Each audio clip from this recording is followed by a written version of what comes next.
Yo, what's going on, everybody? It's Crypto Coffee channel here, and we got a special guest today, Crip-Toe Kings.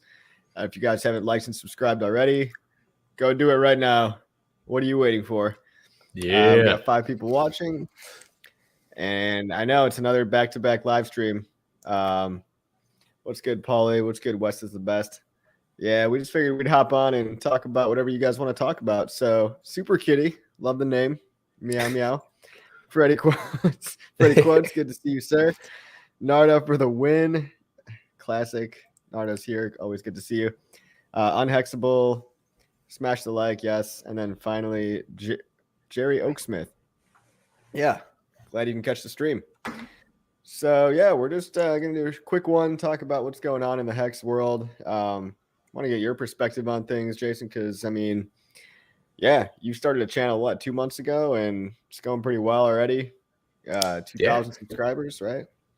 Yeah, right around there. Kind of took a month off, just started working a bunch of overtime, and really just cashing out for this PulseX sacrifice. We got in time, now I got free time again. Going to be posting here shortly.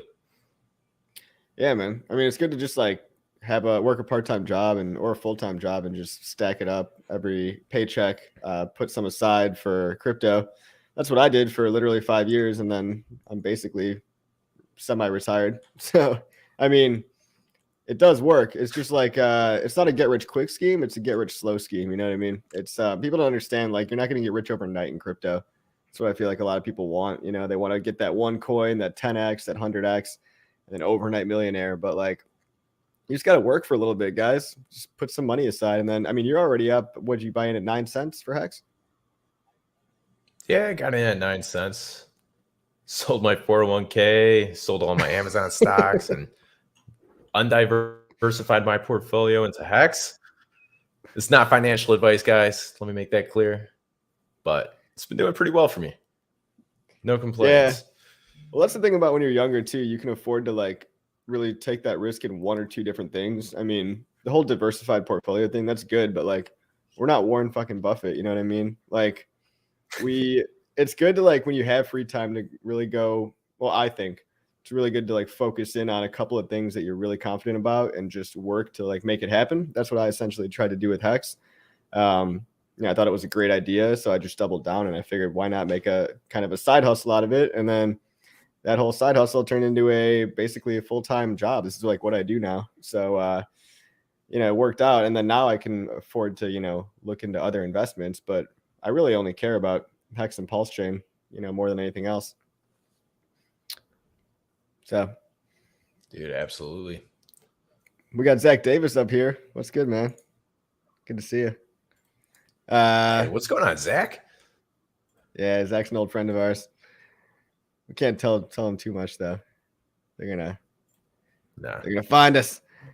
Funding Jim says awesome. Tamer Hatada says Valentine's Pulse and Heart, guys, February 14th. Okay. Cool. Yeah. So what are you invested in right now, dude? Like Hex, PulseChain, anything else catch your interest? Hex, PulseChain, PulseX. Got kind of caught up in a couple multi-level marketing Ponzi schemes just from good friend, smart investor with stocks. His portfolio killed it, stepped into Crip-Toes, and before I really started learning a lot more from Richard Hart about what to look out for, not your keys, not your coins, all that shit. Yeah, I couldn't identify those right away. He saw them as promising things, dipped my toes a little bit, a couple grand here, a couple grand there. Not many of them panned out. That's the tough thing about crypto. Yeah, now it's just Hex, PulseChain, PulseX. Well, yeah, glad you landed on that. What were the well, I don't like to talk about scams and Ponzi schemes, but which ones didn't do so well for you? Like what were they? There's a couple e-news. There's a Papa DAO. Literally a coin called Rug. No. Yeah, it was Wolverine. But yes, a coin called Rug. Are you generous DAO?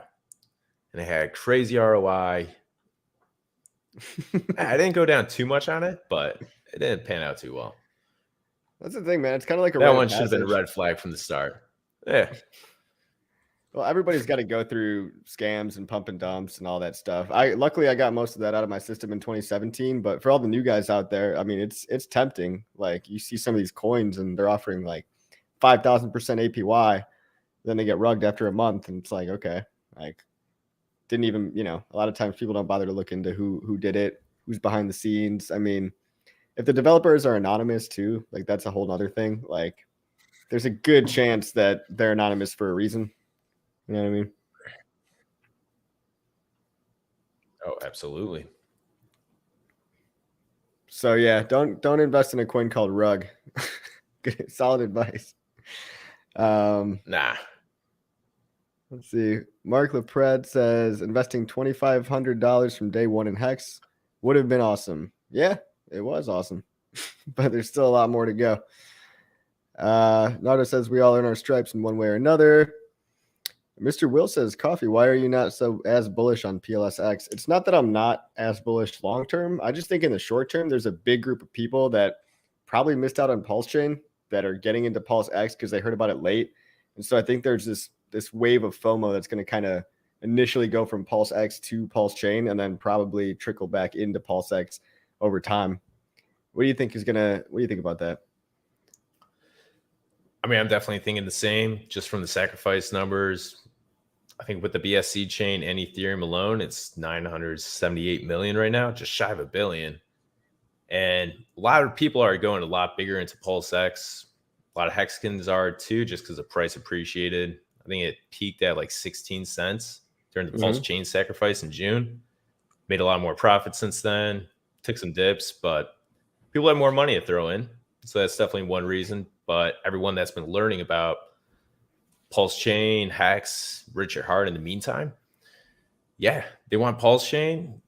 Hearing that it's going to be one of the only swapping pairs prior to the bridge is a huge incentive for them. Yes, there are better alternatives, I believe, to get PulseChain before the bridges go live. But it seems most obvious. That's kind of what Richard Hart was saying. Buy PulseX, sacrifice for this if you want to get PulseChain. And a lot of people are taking his advice on that. Yeah, I mean, I feel like he's kind of trying to say that without totally saying it. I mean, the best time most likely to get in, but it's risky, right? Because people could make really stupid moves, and they like when there's no prices on things, you could end up giving away a large stack of your PulseX for not that great of a ratio on Pulse. So I would just watch it closely and try to use. I said this morning, but I know there's no price, right? There's no official price on any of them. Technically, they all start at zero, but if $1 is worth 10,000 sacrifice points and every sacrifice point is worth one coin, that means, 1 divided by 10,000. So it's roughly $0.0001 per coin if you got in at the best rate with no volume multiplier. So you can use that number and say, all right, like after my calculations, like if I see a good deal that goes lower than that, maybe I'll buy. But again, do it at your own risk. Zach says, I wish I invested when you tend to take pictures. Still definitely see it. Yeah, go ahead, man. Oh, all good. Go ahead. I mean, building off of what Zach just said there as well. Yeah, can you hear me? Yeah, I'm good. I thought I interrupted you. We got a mic? You here? Yeah, I can hear you, man. Oh, no worries. Yeah, no, I remember first time getting into Crip-Toes was about the time that Hex was launching. I remember you telling me about it, and it was just way too confusing of a project for me. I had $6,000 to invest, saw the Bitcoin halving was happening. It was sitting around $9,000, and was going to throw $1,000 into Hex at launch. Fortunately, couldn't figure out what a MetaMask was. Didn't want to take my time to research into it. Not seeing the best. Seen a lot of FUD out there about Hex and Richard Hart too. I just kind of let the project slide. Yeah. But I mean, seeing that price chart over the years, eventually had to get in. It's never too late. It's never too late, Zach. We got a long ways to go from here. Yeah, man. I mean, we got years and years, dude. And So at what point did you finally come around and be like, okay, maybe it's not actually a scam? And what changed your mind on it? I mean, it wasn't that I was really concerned about it being a scam. Like, I kind of just trusted your word on it. But it was more so when PulseChain was, the sacrifice phase was going to be launching soon. That's when I was like, okay, I'm definitely going to get in on PulseChain. Seeing what Hex did thus far, I think it's a pretty safe bet. But yeah, that's when I started moving, selling off my Bitcoin, my Ethereum, everything, and dumping into Hex. Yeah, well, I mean, as of right now, that's not a bad idea because Bitcoin's taking a dump, and I mean, so is Hex. But if you bought it anywhere below, I mean, there's only maybe like 3 months of time where you could have bought and been down right now. Other than that, you're up on your money. So if you bought in the last 2 or 3 months, sorry, but not really sorry, because if you just hold for 6 more months, I'm sure you'll be all right. You know, and it's a long-term coin, right? But like you said, I mean, there was a lot of fun in the early days, but once you see Hex do so well over a certain time period, a lot of people are probably saying what you did of like, yeah, I'm not going to miss this one. You know, I'm not going to miss the next Richard Hart project or the next one. And, but what do you think about people that say it's like too late for Hex in general?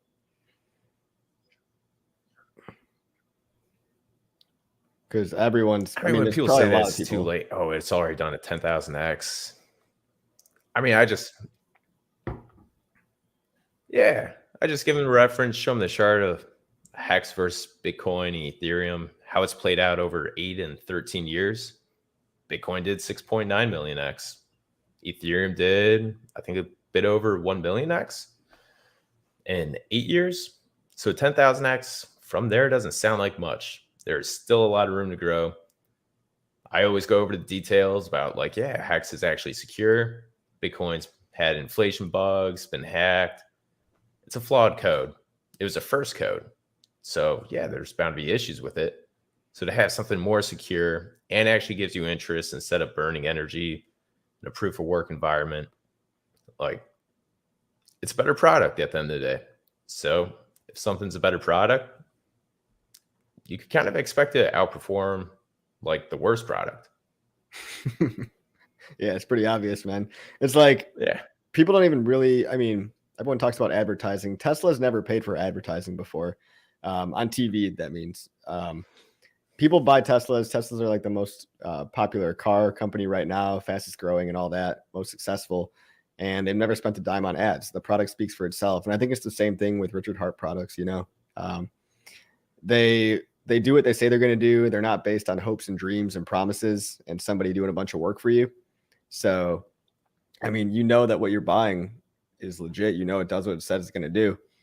Hex HODL. Oh, you're a little bit delayed on your end. That's what's going on, but no big deal. What else we got in the chat, guys? Oh, North wants to know who the heck you are. Why don't you introduce yourself for people that have never heard of you before? Yeah, what's going on, everyone? My name is Jason. Go by Crypto Kings. Been in the Hex space for about like 7-8 months now. Started a YouTube channel about 2-3 months ago. Just really helping educate people, walking them through the onboarding process. Lately, I've been writing some articles for howtopulse.com and contributing that way. But yeah, I've known Crypto Coffee here for 20 plus years and watched his journey through Hex from the start. I missed the boat. Well, not missed the boat. I didn't jump on the boat right away with him just because the process was too difficult for me. And yeah, it was just new to crypto, didn't understand it. Since I didn't understand it, I missed out on like some great opportunity over the last 2 years. I want to help people not be in my shoes with PulseChain, PulseX, the whole Pulse system coming out. I believe it's a great opportunity and just here to help everyone else get through it. Nice, man. Yeah, that's pretty cool. And like you said, you got in at 9 cents. You don't think it's too late at all. I mean, there's so much meat on the bone for everybody when you look at this on a decade-long time scale. So yeah, it might be a little disheartening to look at all the people that got in on day one of Hex. But guys, I mean, Hex is launching basically all over again from day one on PulseChain. Technically it's kind of a new coin, right? Because it's a different iteration of Hex. So we're going to be able to onboard people infinitely easier because they don't have to pay any money. But yeah, Zach wants to know what other crypto you guys hold besides Richard Hart projects. Absolutely. You want to talk about other cryptos? I don't really hold anything else besides Hex and Pulse right now. Well, I don't even hold Pulse, but I hold Hex, and I will be a Pulse and PulseX holder. I mean, that's basically it on my end now. Like PulseX, Hex, Hex when it comes. Probably going to sacrifice for liquid loans as well. Like that protocol, read through the white pages, getting some loan coins for myself. I think that is it's a pretty bullish play. But at the moment, that's all I got. Nice, man. Like, what was your thought process behind like eventually dumping all your shit coins and all your Bitcoin over time? I mean, watching the wave of just price going up and down. I started off day trading a lot. Like, basically, I had one Bitcoin, and at its height, turned into like, I believe it was like 90, 95,000. Then watch it tank back down. On its dip, like I thought the bull cycle was over. I wasn't trained for the big dips like that of 50, 60%. And that's when I moved my money into Hex. Yeah. That played out pretty well. Like over the first 3 days, like made like 2.2x my money. So it's pretty cool seeing that much money come in that quick. And yeah, from there, just really went all in on Richard Hart and Hex. Yeah, I mean, for me, it was kind of similar. I tried my hand at day trading and all that BS basically in 2017. Luckily, it was years ago, so I lost all the money that I needed to lose in order to teach me a lesson. One point, I had lost more money than I'd ever made in my life from working. Like, if you tallied it all up, and like you tallied up the number of years that I worked in my 9-to-5 job, you know, making X number per year times like 4 years at that time that I'd been in the workforce. Well, I had lost more money than that in the 2017 bubble. And so I was so wrecked at the end of 2017 that I mostly consolidated all my other coins into Bitcoin, and I kind of became a little bit of a Bitcoin maximalist. But the quality of the, I guess, influencers, they're not even influencers, right? They're just like kind of people on the spectrum that like really are into Bitcoin and they don't want to give up. They don't want to like admit that there's better stuff out there. You know, when Richard Hart came along and actually presented a better idea, I found it pretty easy to buy into that. You know, I mean, it kind of sold itself based on the idea alone, not to mention Richard Hart's a great marketer. So I slowly started shifting some of my Bitcoin into Hex from day 2, I think. But even then, I didn't shift it all into Hex, you know, at the same time. I wish I did, but it took me a while before I eventually converted all my Bitcoin into Hex. That took me like, you know, I was buying Hex with Bitcoin for a couple of months, almost a full year, almost the first entire year of the adoption amplifier. And I didn't get rid of my last Bitcoin until like 2021, I think. But yeah, I no longer own any Bitcoin personally. Not financial advice, but it just took me a while to actually part with all that Bitcoin just because of the pain, I think, from losing all the money. But the longer Hex stuck, like basically the longer Hex stuck around and the longer it lasted, the more confidence I had in it. And at this point, like I've never been more confident in my life about it and where it's going. Yeah, absolutely. I mean, what's your thoughts on P-Hex now? Because I got a theory myself that P-Hex is going to be outperforming E-Hex. Like, don't know how long it'll take, but there's a lot of talk about price parity being reached. I know we've discussed this a little off the screen as well. But just based on the tokenomics behind Hex, how basically as long as there's more buying pressure than sell pressure, the price is going to go up. But with this, I believe it's going to have a decreasing circulating supply faster on PulseHex than on eHex. Because the whole product value proposition for Hex is that you can stake it and earn interest. Now on Ethereum, if someone wanted to do a 15-year ladder, maybe even every month, that's like 180 stakes. That's going to cost you hundreds, if not thousands of dollars just to start that stake. But on PulseChain, it's going to be a couple dollars, maybe even less, to do like 180 stakes, have it pay out each month for the next 180 months. So, with an incentivizing factor to have more of the supply locked up, do you think price is going to reflect that as well? Yeah, I used to say price parity, and I don't think that's quite the right word because that implies that the prices are going to be the same. I think you're 100% right. I mean, when the friction to onboard and start new stakes is like near zero, like people are going to be staking and opening up new stakes all the time. They're going to even be doing some. You could even get away with doing weekly letters at that point, which I wouldn't want to do personally because I don't want to be checking every single week. But like a monthly letter would start to make sense at that point if you really wanted to. I still prefer quarterly personally, but just with the amount of attention on PulseChain, I do think the Hex on the PulseChain is going to pump super hard. I think being realistic, certain people are not going to understand the liquidity play here. They're not going to understand the bridging and providing liquidity play. So they might sell off some of their EHEX, but they're going to reach a certain point where like maybe this is PHEX and this is EHEX. And then once there's enough liquidity in that pool, they'll start going up together in lockstep. But maybe at that point, PHEX will be worth $1 and then EHEX will be worth like 20 cents or something. So I think they're going to have PulseHex is going to have a higher price, but they're eventually going to move in tandem with their price movements. So I originally thought they'd be the same price, but now I'm kind of thinking that they're going to be very different prices, but just move together. I hope that makes sense to people. And obviously I have no idea what the prices are going to be, but that was just an example,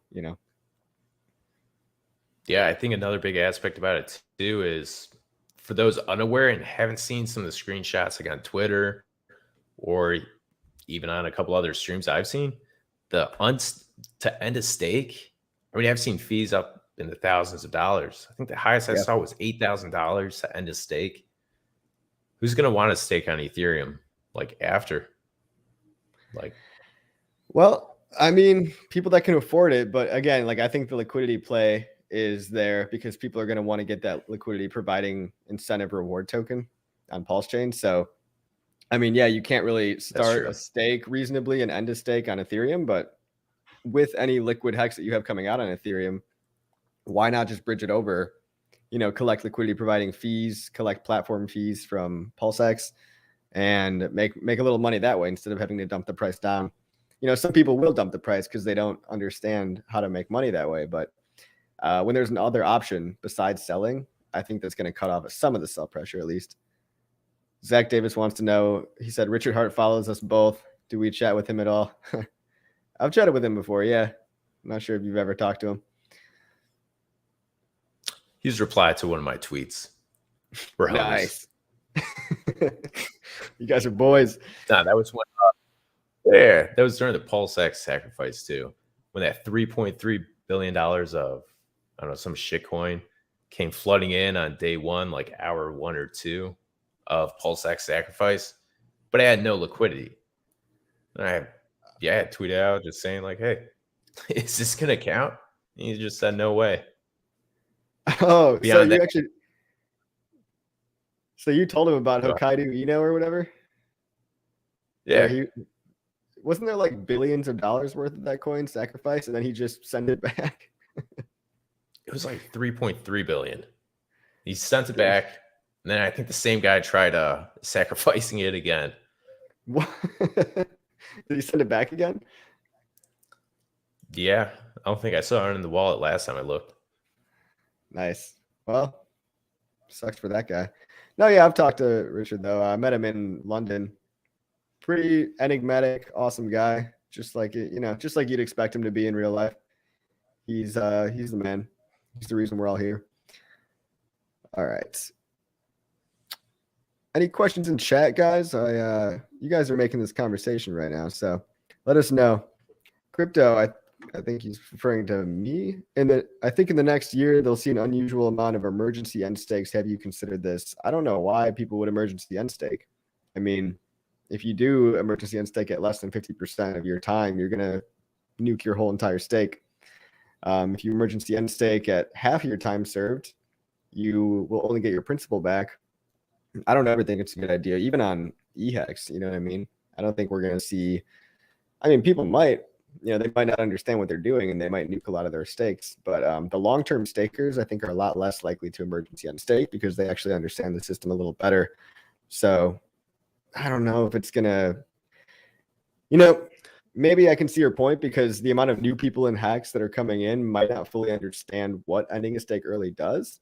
So, I mean, that's up to people like us, people like me and Jason here to actually tell people about, hey, if you click that button early, you're going to have a bad time. Like, it's not going to be fun. So, that big red button that when you click it, a pop-up that comes up and it flashes and says, are you sure you want to do this? Blah, blah, blah. Yeah, don't click that unless you really know what you're doing, guys. But I could see your point, Jerry. I think, the new guys, a lot of times, the really new guys, like the noobs, might pleb out and they might accidentally hit that button twice.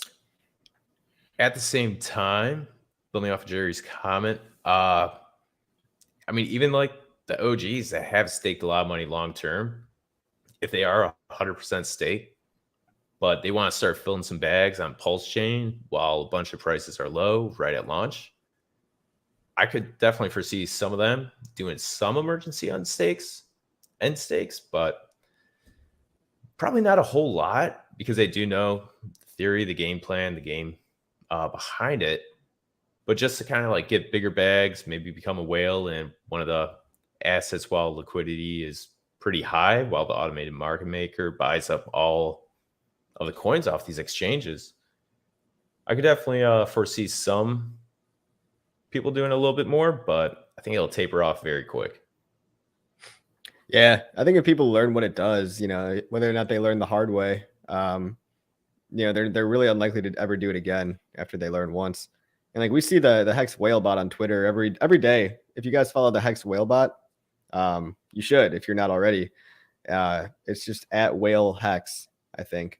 It's always telling people when somebody only served like 10 out of 1,000 days of their stake. And it's always alerting you when someone nuked their stake. So you're just basically watching like a bunch of people get wrecked all the time. But it also shows you a bunch of other really cool stuff, like people making giant buys or giant sells or giant stakes. I'd really recommend following that Twitter account. Hey, David Morales is shilling my course. Yeah, if you're brand new to crypto and you know nothing about it and you want to learn about the mindset it takes and the what else? The security, how not to get scammed, how not to get hacked, buying Hex, when's the best time to buy, buying methodologies, the staking ladder system. It's all covered in the course. It's a one-time payment. No subscription BS. It's just all the info you need in like a really nice packaged course so you don't have to go looking up a bunch of random videos. Again, that's probably not most of you. Most of you in the chat are probably pretty well learned about it. But yeah, if you're brand new or if you want to get it for somebody else to get into Hex and start a staking ladder, thanks for sharing my stuff for me, David. Let's see. Paul says, I feel like there are no coiners. No coiners are the best people to target for onboarding. What do you think about that? Oh, no. I mean, at the same time, people holding coins on ERC20, they're going to get a free copy. If they're already trading, they understand the system. Yeah, everything. They know how bad Ethereum is, how slow the blockchain is, how expensive these gas fees are. They're the people that understand it the best. But I mean, at the same time, there's a great potential audience with no coiners. I forgot what. Is it like only 5 or 10% of the world is invested in cryptos?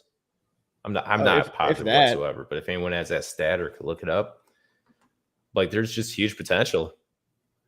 Yeah, it's basically the pitch is like, hey, do you like making money? Like, do you want a coin that goes up crazy amounts that makes you more money when you sleep? Like, I don't see who wouldn't want that. I mean, like you said, Jason, it's like, yeah, if you already got a MetaMask account, you don't have to explain all that stuff. That's almost an easier person to onboard as somebody that already knows crypto. But I find not crypto people to be a little more wary of the whole entire space. But again, if somebody likes making money, that's a pretty universal thing. So also, like you said, yeah, there's a lot of people out there that aren't in crypto, probably 95% of the world. Am I making that statistic up? Yeah, absolutely. But I mean, it's most of the world. So I think I saw somewhere in the chat, someone said 3%. Deca said 3% of the world owns crypto.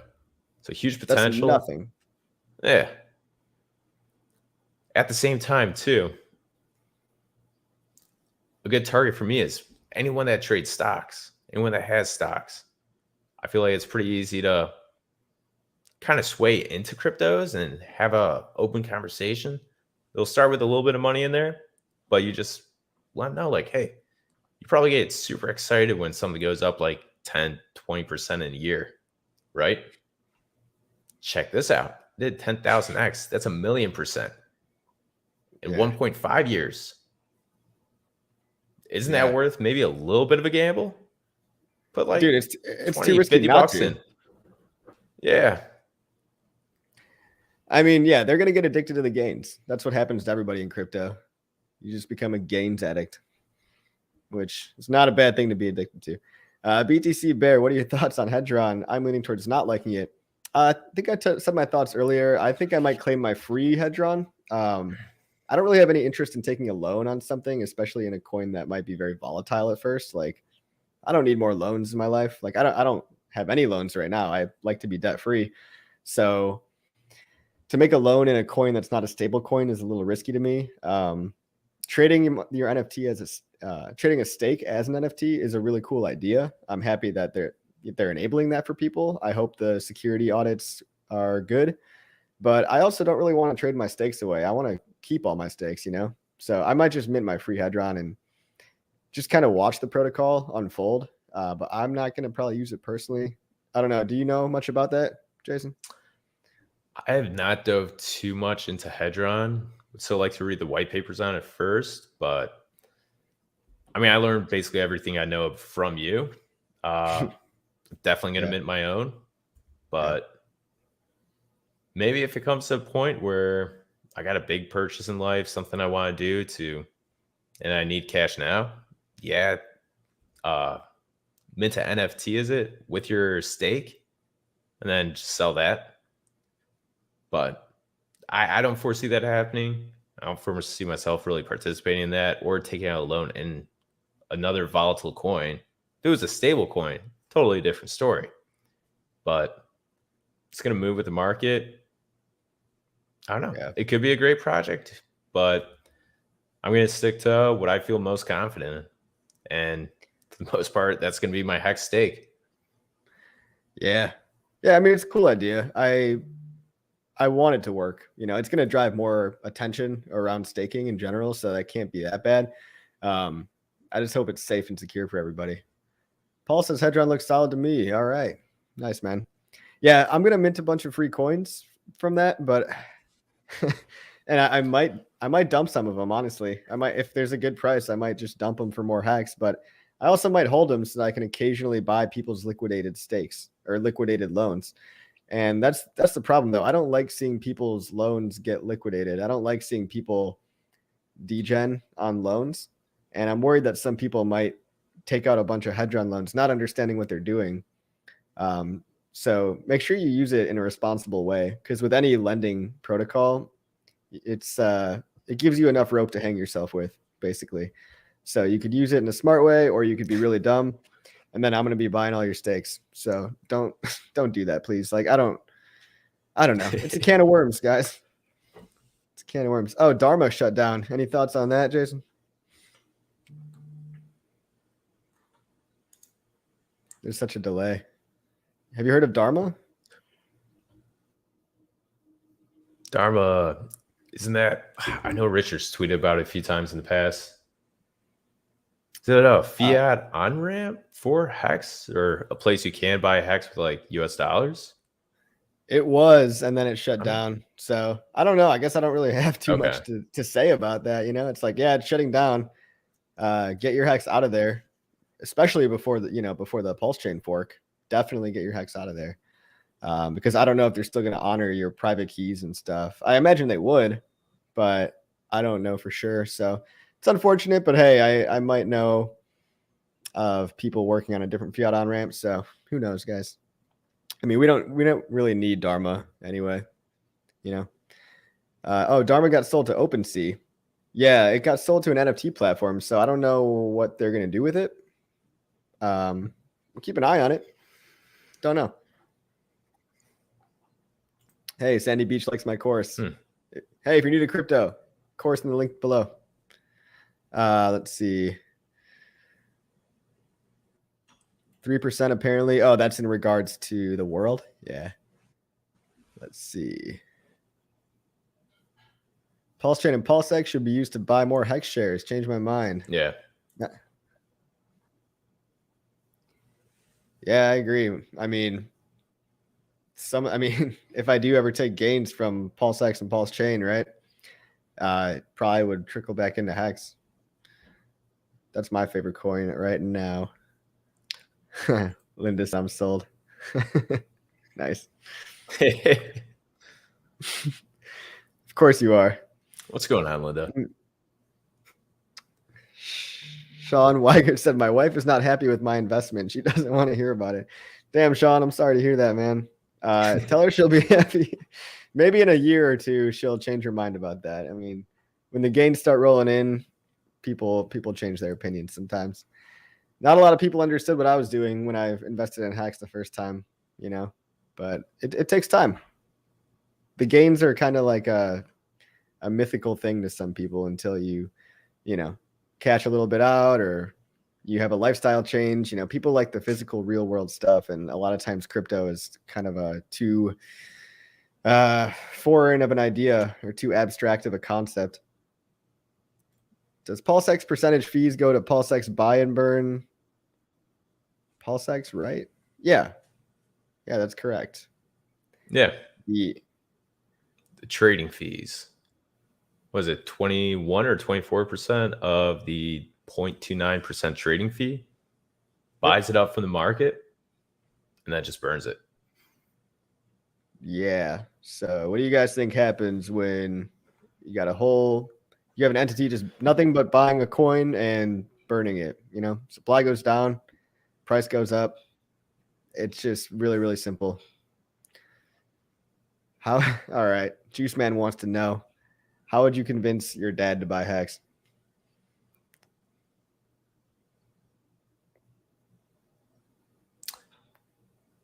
I mean, how I convinced my dad? Kind of playing the stock game. Same situation I walked through earlier. I was like, hey, I know you have all this stock in a couple of airlines, and how did that do over the last 2-3 years? COVID sure as hell didn't help. Yeah. How low is it from the all-time high? Maybe like a 2.5x away.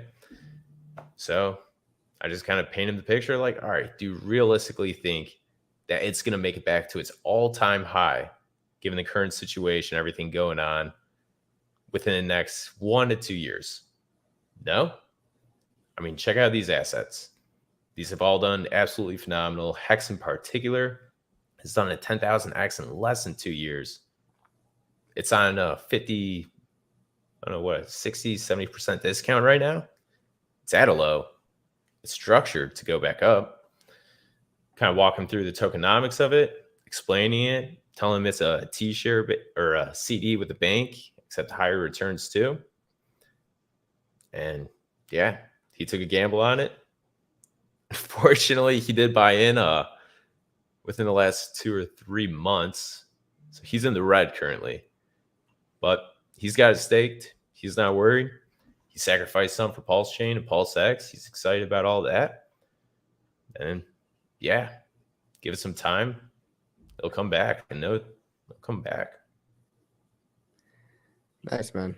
Yeah, I think that whole stock analogy is great for people that are in that game. If he's got anything in any investments, just talk about the returns compared to his current investments.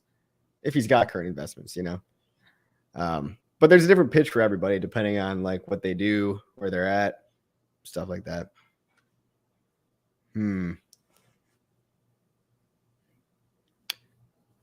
My favorite pitch in Hex is that you are the Federal Reserve. Yeah, that could be a good one, especially for the, libertarian type of people. There are all the people that hate the Fed, which is probably a lot of people. Let's see. Linda says, how will there be enough liquidity for people to take out if the gains are so big? Good question, Linda. You want to answer this one, Jay?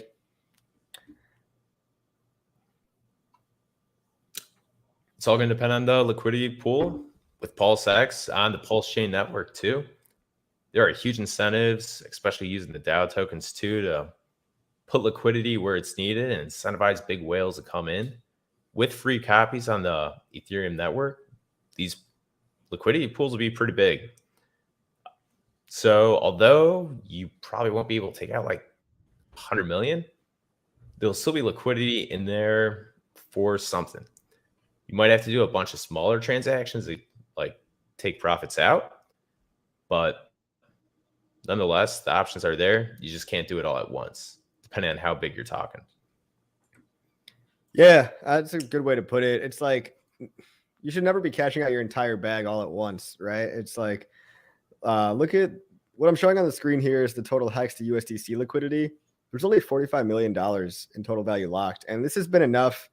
You know, it's pretty steady and stagnant around this much over time.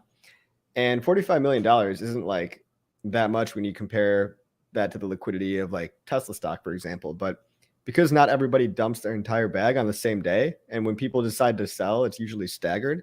And there's obviously a lot more buyers than sellers on something that has just only started and is only 2 years old. And that's expected to continue, right? As long as you're not trying to dump your whole bag, right? Like people have cashed out millions in Hex over time. You see it happening all the time. It's live. We have a bot on Twitter that tells you, you know, every time somebody cashes out more than like $100,000 worth, and that bot's going off all day long with this guy sold for 400K, this guy sold for, you know, 1.1 million. And then it's also, hey, this guy bought for 200K and this guy bought for 300K, and all these buys and sells are going on all the time. But relative to the total liquidity, they're never really that much. And that's because if there was a guy, let's say with $40 million, and he tried to sell into liquidity of only 45 million, he would push the price against himself by like 90%.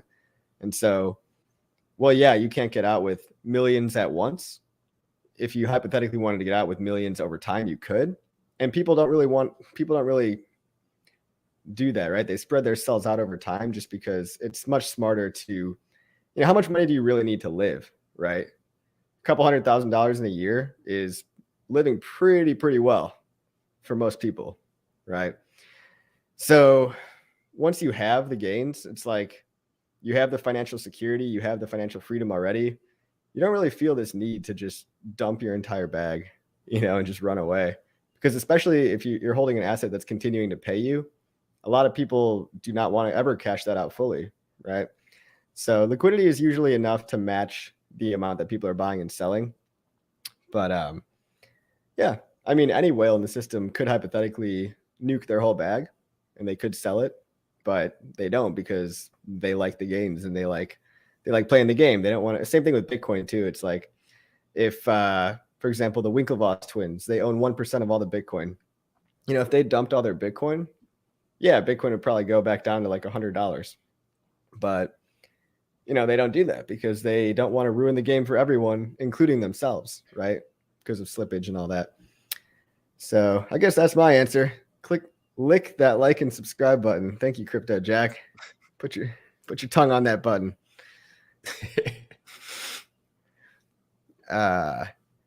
All right. We are running out of time here. Let's take a couple more questions. Hey, Jason, how do you explain T-shares?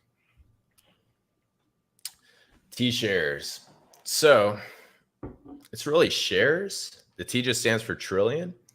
And when you stake Hex, you burn your Hex out of circulation and you're awarded shares that are locked up for a set amount of time. Based on how many shares you own, it pays you out in daily dividends. I believe right now it's sitting around 6 Hex per day per T-share that you own. So the unique part about T-shares as well is that it is always going to go up and to the right. And that's because every day, I believe it's when a stake ends or begins. I don't know if you could clarify that, Matt, but the price gets ratcheted up in accordance in terms of Hex. When they end.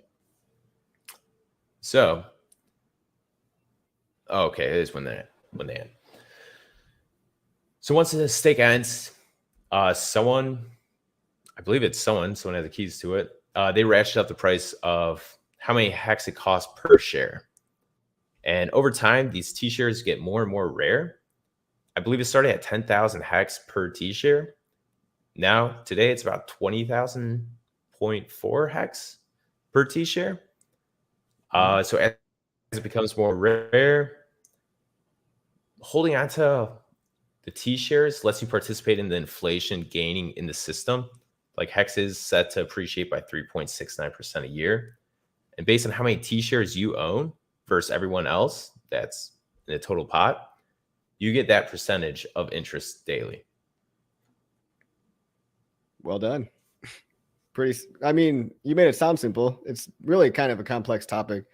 But yeah, once you understand the T-shirt concept, that's kind of the moment of clarity with the design of Hex. It basically simulates compounding interest without having to actually calculate it by kind of abstracting and making a secondary concept called shares. So it's pretty awesome. All right, guys, we're at 45 minutes. We're going to call it a day here. I've been streaming all day, putting out content. I'm tired.